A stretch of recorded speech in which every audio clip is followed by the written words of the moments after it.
1958, 1961, and 1962, along with some miscellaneous and then some also Hall of Fame stars.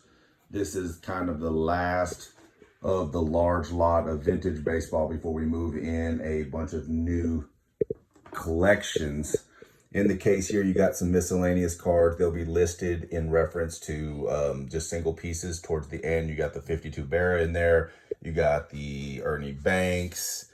You got a couple of Willie Mays, including the 64, and other Banks here, 58. There's duplicates of that card. Probably the star of the show of all is the Jackie Robinson. It does have writing on front and back, but other than that, the card is in pretty good shape with, of course, some worn edges. But it's a good, nice, clean card. You do have some stars mixed in here, so you'll have Ernie Banks, Drysdale, Clemente, Willie Mays, Koufax, Drysdale again on some leader cards for that year of, I think that's 61.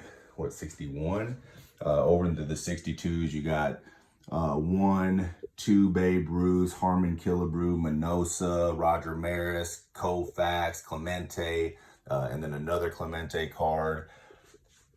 Over in the 58s, you've got Stan Musial, Eddie Matthews, and then you've got 2 of these Ernie Banks along with the rest of the cards.